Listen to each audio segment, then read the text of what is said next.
excited to be here tonight, guys. I've been talking about hair all week this week. So I'll just let our good friends from TLC just take the rest of this out, although I think it's about to end. Love his best friends, right? Trying to holler at me. All right, that's enough. That's enough. So here we are for an Ask Nat this Wednesday, and we've started doing these around 5 o'clock, and I guess in winter it kind of works, kind of doesn't. It could be witching hour, it could be feeding hour at the zoo, it could be that you are cooking dinner and watching this at the same time, but I'm here for you, and I'm here for it, and here to talk about hair and hormones and answer any questions that you might have. And as always, I like to keep a theme going for the week so that you can kind of just keep on layering the information that you learn. So we've been talking about hair. We've been talking about whether it's your hormones or whether it's not your hormones. How do you know the reason why you might have hair that's falling out, or is it hormonal? Maybe it's hereditary, or maybe there's things that you can do to improve your hair quality. And I think one of the main things that we've all learnt so far is that our hair goes through cycles. Just like us as women, we have a menstrual cycle. So every month or so, we go through that cycle. Well, I'm just here to add another layer to the cycle and letting you know that your hair goes through 7-year cycles. And I sent out an email and I shared a whole lot of information on Sunday about what those cycles look like and how we go through those phases, and how it's important to understand that every 7 years or so we go through a shedding phase. That's where we lose a bunch of hair, and then we start the cycle again, and 7 years of growth, and then we have a small resting period. We go through 3 months of shedding, and then we start the cycle again. And that's normal. But, you know, in a perfect world, that's what that would look like. But of course, we have all sorts of other influences that can impact that normal hair growth pattern. And one of those major things being hormones, and another one being stress. So if you've just come here and you know anyone that would absolutely love to join us in the next 25 minutes or so, I am not going overtime tonight because Facebook always cuts out at half an hour. So I need to keep it to half an hour. And also I love hearts and I love questions. So I really want to see some questions and some love hearts. Before we get to the questions, however, I want to have this discussion. Is your hair loss normal? And then we can talk about also ways to improve hair growth. So, is your hair loss normal? Your hair loss, as I've just said to you, we go through a process every 7 years. So shedding every 7 years is normal, and that will last for around 3 months. So it's a matter of noting this stuff down, guys, and being able to remember. I remember going through a crazy period of hair loss 2 years ago. And I remember I kept saying to my mum, no, this is not right. And she's like, you go through these phases every now and again. Now, okay, granted, yes, I have a lot of hair, but I feel like it was well more than I'd ever remembered. But I feel like maybe I'd been through a process similar to that in the past. So that's part of a normal shedding cycle, and that's really nothing to worry about. It's also really normal to lose hair after pregnancy or postpartum. And that's a phase as well, and that's scary because, but also typically what happens whilst you're pregnant is you don't lose any hair. And so this is a normal phase, plus you've had the living daylight sucked out of you between pregnancy, childbirth and breastfeeding. If you are able to do that or choose to do that, then that can be another contributor to hair loss. So it is temporary and it will grow back. The other times that we will see this type of normal hair loss is after being sick. So it can be after high fever, commonly we see hair loss, and also after an operation or recovery from illness. So they are normal circumstances where we can see temporary hair loss. And that, when I say temporary, it only lasts for a small amount of time. It doesn't last for a long time, or it's not ongoing.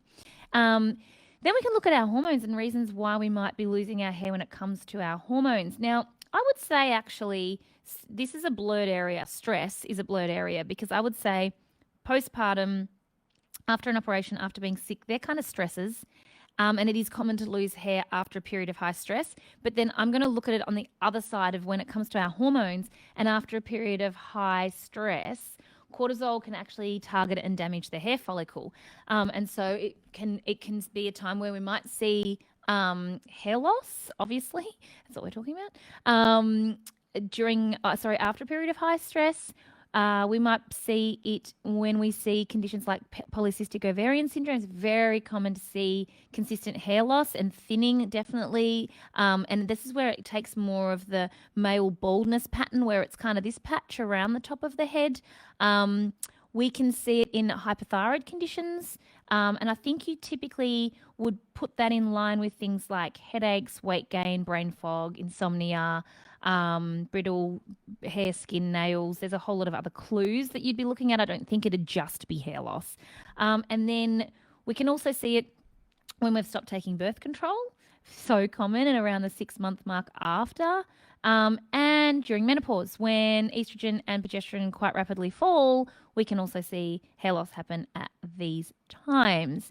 So these are the most common times that we will see hair loss. And it's a matter of working out whether it is normal, whether there has been some type of high stress event, or whether it's hormonal. And if you can then get a picture of those things, then that's going to lead you on what to do next. And it's really important that we have this information of going, okay, this is what I know, and what do I do next? So it's the why and then what to do next that actually really counts, not just with hair loss, but with anything. But using these symptoms as clues is such a powerful tool to work out how to actually manage and recover from hair loss. And then, of course, we want to be able to improve our hair quality, which is something that we can definitely do. Nothing is permanent. So there are main reasons that I think it's really important for us to understand before we dive into some of the questions that I can see popping up.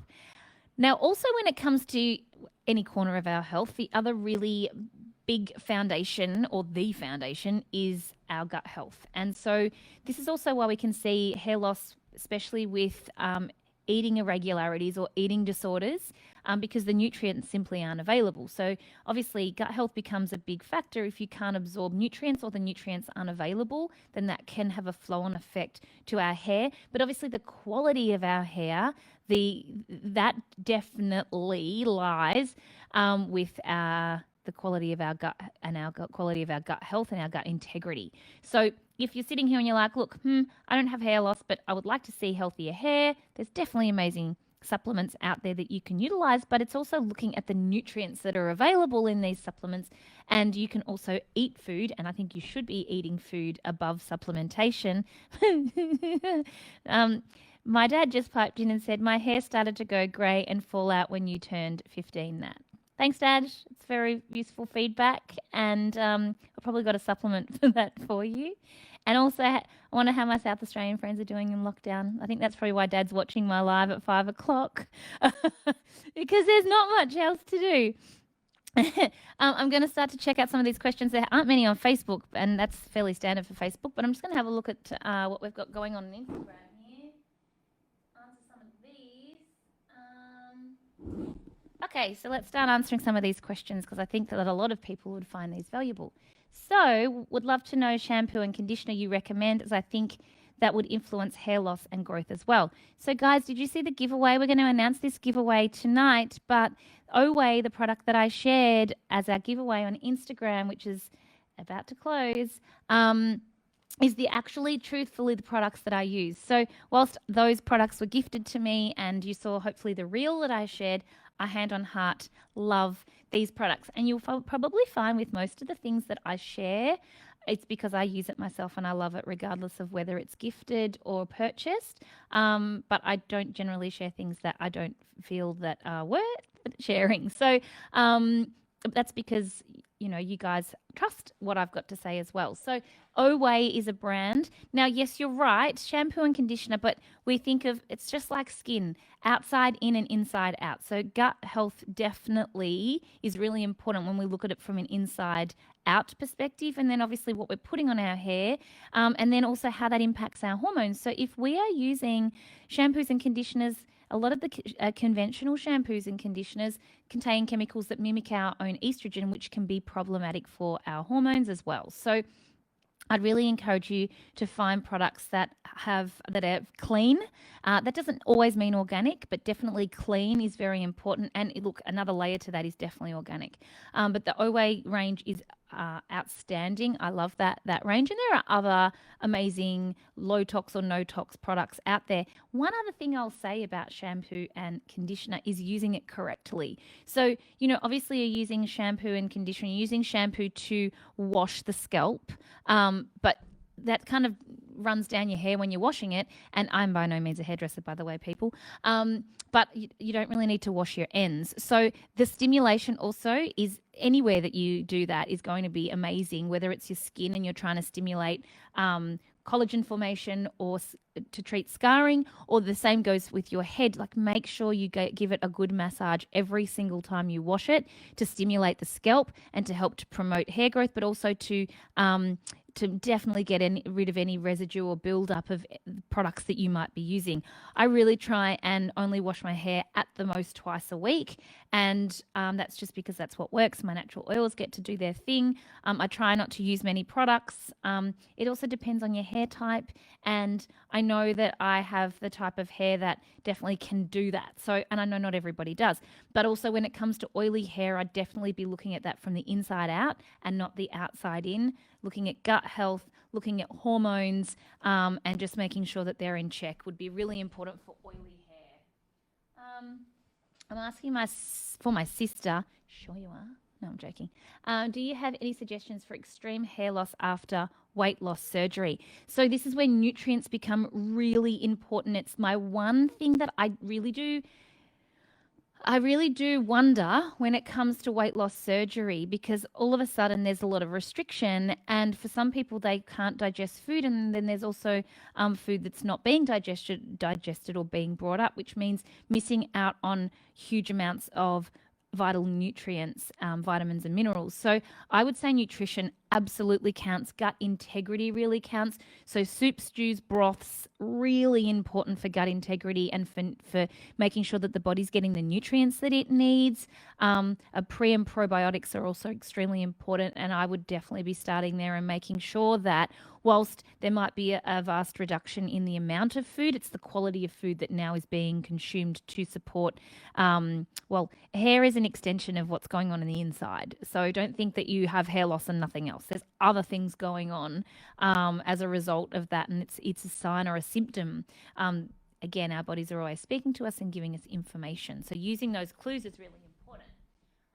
What else have we got here? I will get to the Facebook questions in a minute. I love Facebook questions just as much as I love Instagram questions, but Instagram is so chatty always, aren't they? My hairdresser told me last night that the shampoo brand Monday has been linked to damaging hair and abnormal hair loss. I don't know the shampoo brand Monday, but I think it's really important to work out also what works for your hair. And I know that can be really tricky. You're here for advice, and there might be some people saying, well, I've used Oway and I didn't like it, and that's okay. I'm not going to force you to use something that you didn't like. I love it, and that's why I'm giving you my best advice. So I think, look, I don't know, I can't speak to that, but look, definitely there. I mean, products, I kind of shudder when I see some of the products that are available and some of the ingredients that are in them. And this is why, a lot of people turn to making their own concoctions to cleanse their hair in whatever way they need to, and that's fine too.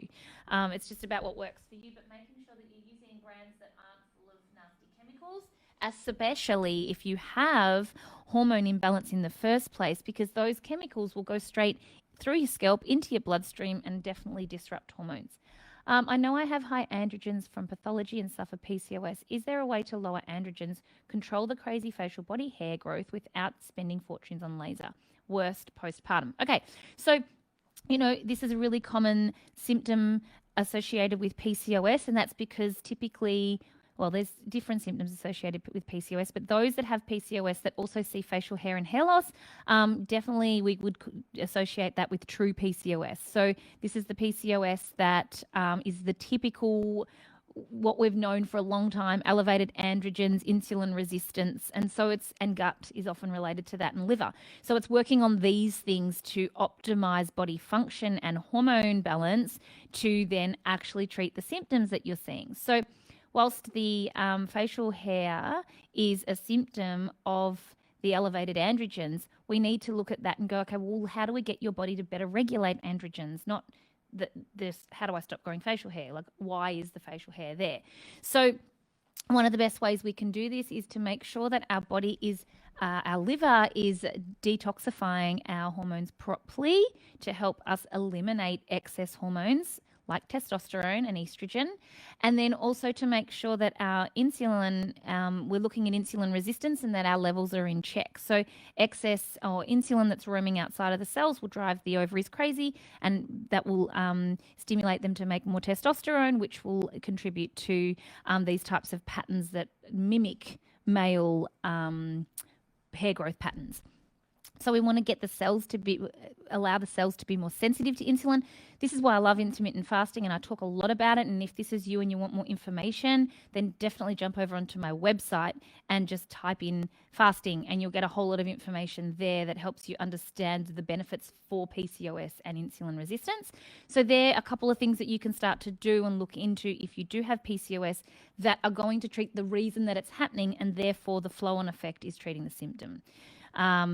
But it's not directly treating the hair itself. And then sometimes some of us have more hair than others. And I'm a hairy person. You know, you don't get a lot of hair on your head without having hair everywhere else. So although as I get older, there's less and less hair, but it certainly, I would say that for most of my life, I've had a lot of hair. And if I let it grow wherever, there's a lot of it. Trust me. You don't need to know any more than that. I'm the queen of beautiful hair. Oh, you're so nice. And love DNA. I love DNA Organics. That's a brand someone suggested. I'm not familiar with, but I feel like that's awesome. My friend has hair loss from Hashimoto's. What's your suggestion? So my Debunking Your Thyroid class goes through all of this, and I think it's really important to realize that hair loss and Hashimoto's is just one symptom of many, and it's really important to dial it right in when it comes to managing Hashimoto's and overcoming Hashimoto's.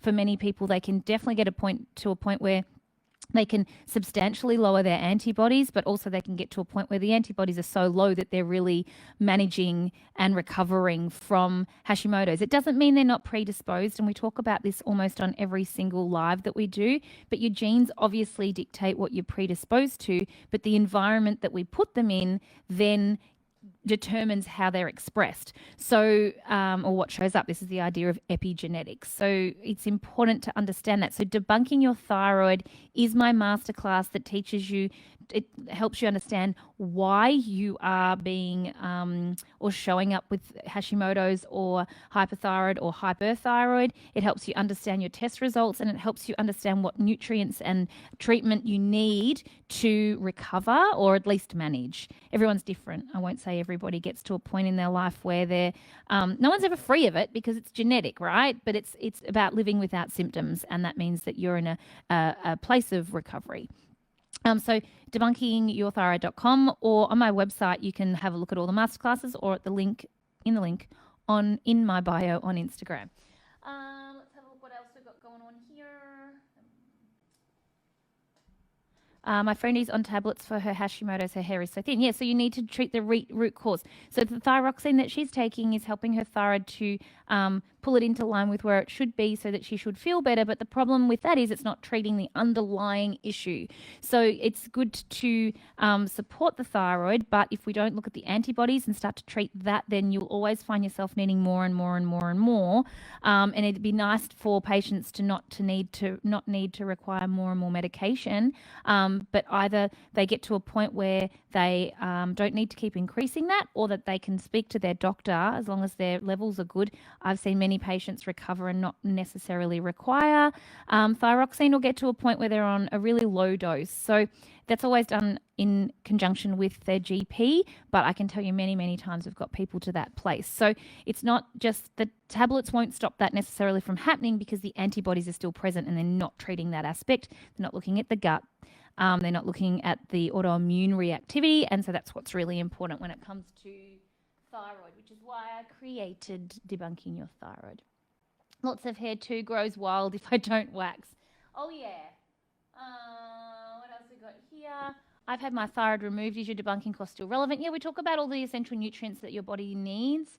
I think you'd find it very useful as to how to also read your test results for maximum health. Remember, we talk about thyroid a lot when it comes to reading tests because it is the most misunderstood when it comes to looking at labs. So I think you having that information to be able to monitor is really important. It's very empowering to be able to look at your lab results and say, oh, I can see my progress. I can see where I'm coming along here. And I think that's really important. And also we talk about being within an optimal range, not just within a range. So learning where that optimal range is as well. I think is really important. What if you are diagnosed with alopecia and Graves? Graves is under control, however, alopecia is out of control. 70% hair loss. Is there a solution besides Masindol tablets? Yes. So, one of my very first patients that I treated in the clinic was alopecia. It is tricky, but with the right tools, it is totally something that we can see new growth and hair growth, and something that we do love to treat, but it does take time. But again, Graves is an autoimmune condition, so we need to treat the autoimmune factor and the antibodies. Not just the medication will help you to manage that, don't get me wrong, but it doesn't take into consideration everything else that's going on that's still driving the autoimmune illness. So we need to get a handle on that as well.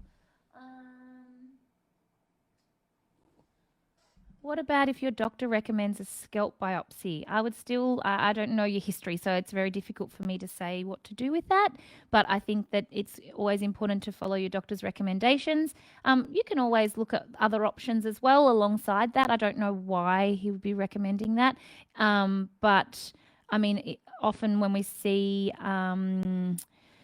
androgenic alopecia or male baldness patterns, then that might be a reason. There's other factors that could be involved where the follicles, as we age, we can have hormones that can impact that and stop that growth. So, I mean, I don't know the full history there, so it's a little bit difficult for me to say, but it's always important to follow what the advice of your healthcare provider is.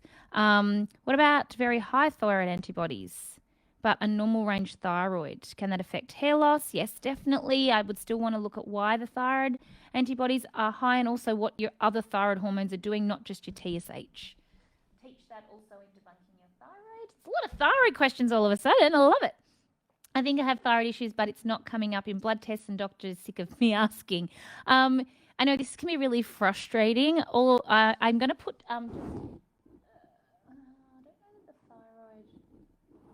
Definitely go and search thyroid. I mean, if you know what your symptoms are, then you kind of know. I don't think that it's fair to be second guessing symptoms. I think it's about finding the doctor that actually understands how to do that. So there's plenty of amazing doctors that either are GPs, endocrinologists, or specialize in thyroid that I would encourage you to go and maybe just get a second opinion on that. I've put my worksheet there. I haven't put it on Facebook. I put it on where we're talking. I can't do two things at once. I put it on Instagram. I'll put it on Facebook as well. But, how long have we got? Not too long. You can always go and fill in the hormone worksheet and just have a look and see if it is actually your hormones that are part of the issue. And I encourage everyone to do this. I'm just typing it in, hormone worksheet. I better get it wrong. Worksheet / let's see, I don't know if this is going to work. But that is the one place to go if you are considering or wondering if your hormones are part of the problem. You can go and do the hormone worksheet and it'll tell you the 5 most common hormone imbalances that I see, and obviously looking at testosterone when it comes to hair and looking at cortisol when it comes to hair. Scalp biopsy for Hashimoto's. Yeah, right. Okay, well, I mean, I think the symptom of Hashimoto's is hair loss. So if they feel like that's going to find something else out for them, then that could be useful. But again, I'm sure they've got a reason for doing that. What was I saying? I was saying that you can go along and do the hormone quiz or worksheet just to see if it is hormone related. And I think that can be really useful. So hopefully all of this has given you some clues. And after I hang up tonight, as always, I will share a graphic with you just to profile all of those things so you've got it in the one place that you can utilize or share with a friend or just be curious around. And also, obviously, that alongside of the hormone worksheet can be a really awesome place to start. It's not going to give you every solution under the sun because everybody's really different. It's designed to just help you be curious and to do what is the next thing in your step towards recovery. You're so welcome. Very happy to help wherever I can. So one more question over on Facebook before we do go. What about hair loss with low iron? Yes. Okay, so iron's an interesting one. And again, it comes down to gut, because if your gut's not absorbing iron, then you're going to see all sorts of wild and wonderful symptoms. Hair loss can definitely be one. Fatigue and heavy periods. They're three things. And also tightening of the chest and shortness of breath. I see this a lot in the clinic with low iron. So it still comes back to gut. So it's still great. You still don't want to, not have the iron available. So it's certainly a time that's appropriate to supplement with iron. But long term, you want to make sure that you're looking at focusing on gut health and improving gut integrity so that the iron absorption is improved, and that then you can actually stop taking the iron supplements and hopefully get enough iron through your nutrition. And I'm all for the nutrition. So I've given you the hormone worksheet there. I'm going to share with you when I get off the call the graphic about normal hair loss and hormonal hair loss. I have all these symptoms and low iron. I think you can start to just make sure you are getting enough, but treat your gut. Absolutely. Now, before we go, I need to let you know I'm drawing the lucky person of the giveaway for 2 people, I've got the Silk and Glow shampoo and the Silk and Glow hair mask, which is what I use from Oway. So I've got 2 lots of those to give away. And the giveaway required you to tag a friend, and both of you then were eligible or in the running for the giveaway. So I will also make sure we announce this on Instagram where the giveaway did run. But Steph Coble and Lauren Turner are the winners, which is extremely exciting. So we'll be in touch. But thank you to everybody who entered the giveaway. Thank you to everybody who's been asking questions about hair. It's not over yet. Keep watching. We'll make sure we keep on talking about all of these different reasons that you're losing hair, and make sure that you get anybody that you know on board to help them understand their hair better, help them to understand hair loss better. If you just want better quality hair, 2 things you can do right now. Look at your stress and improve gut function, and make sure you're eating enough nutrients. That's 3 things. If your hair's fine, but you're like, I want in on the hair, then there's 3 things that you can definitely do immediately. But for the others, start to get curious around your body, what it's telling you, it's communicating with you, which is incredible. It's such an amazing machine, and that will start to allow you to make some changes and get answers. All right, we're gonna let TLC take us out, although I think they're finishing. All right, thanks, guys. We'll see you again soon. Hope this has given you some new insights into hair. See you next time. Ooh! Bye, guys.